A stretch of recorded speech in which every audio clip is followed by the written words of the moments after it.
There we are. Morning, ladies. Good morning. You're on film. Oh no, I hope not. Oh yes. There we are. Morning. Morning.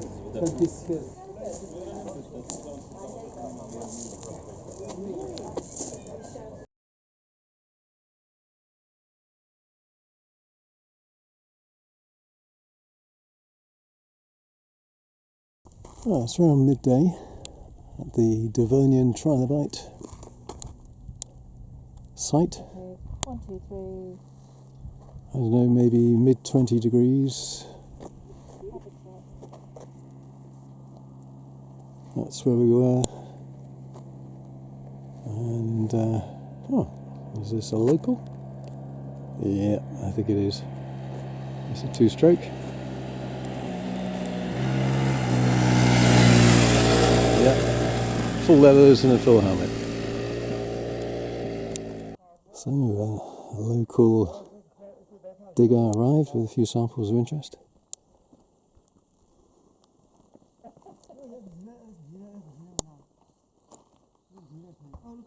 And some interesting iron minerals, but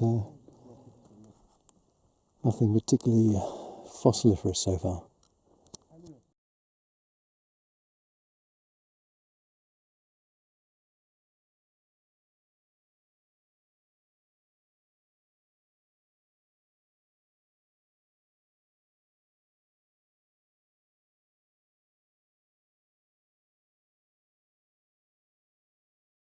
Common to find isolated pieces of trilobite, a free cheek here, a cephalon there, segments of the thorax or a pygidium.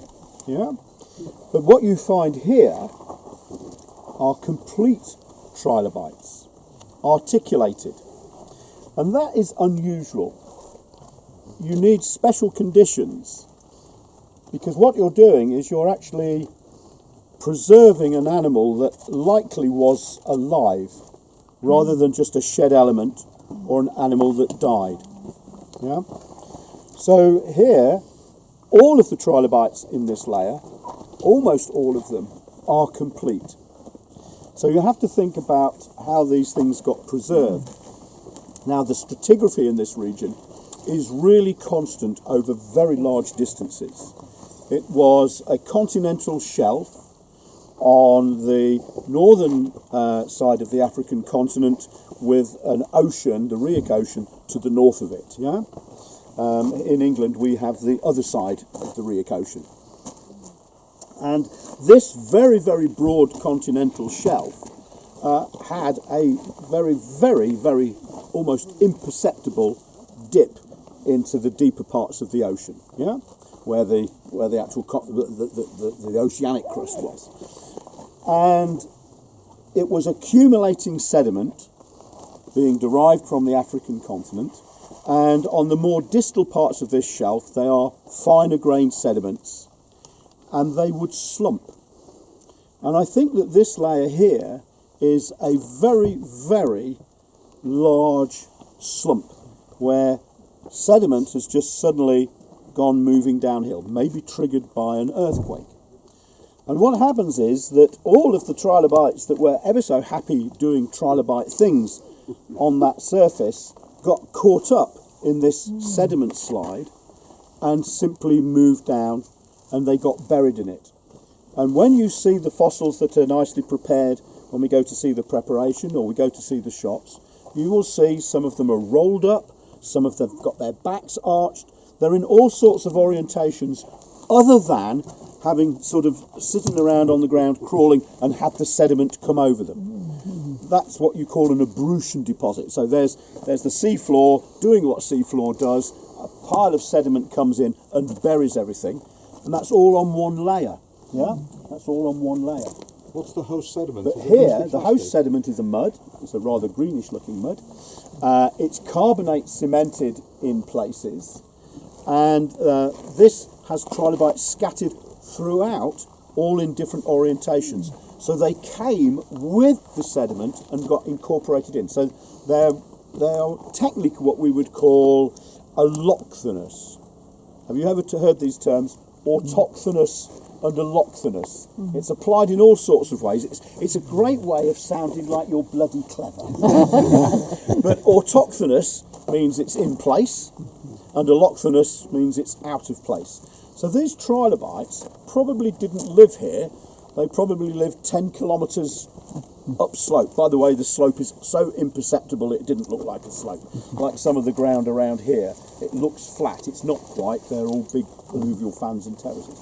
And so these things came in with a big sediment slide and were in all sorts of orientations, and then they died. Yeah, they suffocated in that mud. They couldn't get the water over their gills, so they died. And then they acted as a trigger for carbonate cement. So this clay layer, whilst it's easy to dig in places, all of a sudden it becomes hard. And these are the bits that are collected. Now, the guys don't see the trilobite at first. They're digging, they come across this hard stuff, so they whack it with a hammer, and then they either see nothing, chuck it down the hill, which is why we've got lots and lots of talus slopes all around here, you'll see those.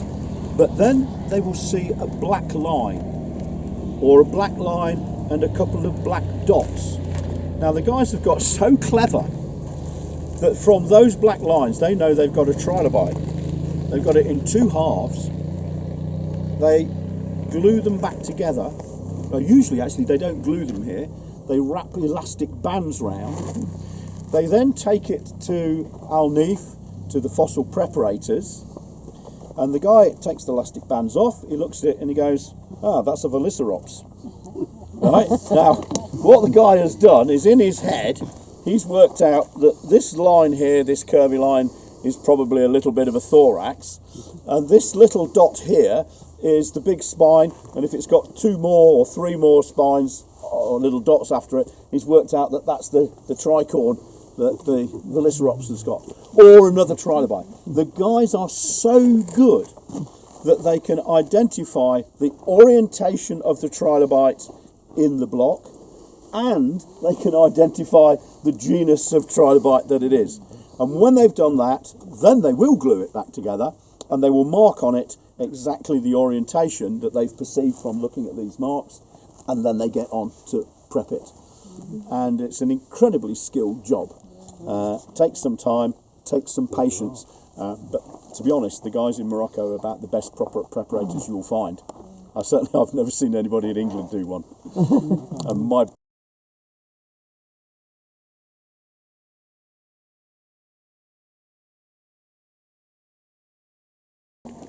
Thursday afternoon is the trilobite, well, the fossil preparation area, which is what Moho uses for preparing specimens.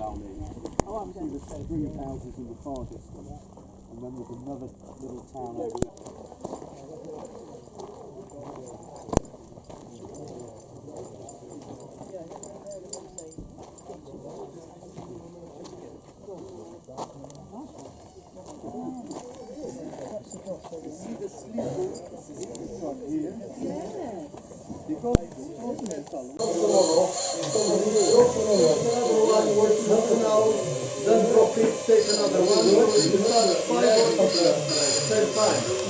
They don't work in one whole day, because it's 30 times your concentration. It's more time.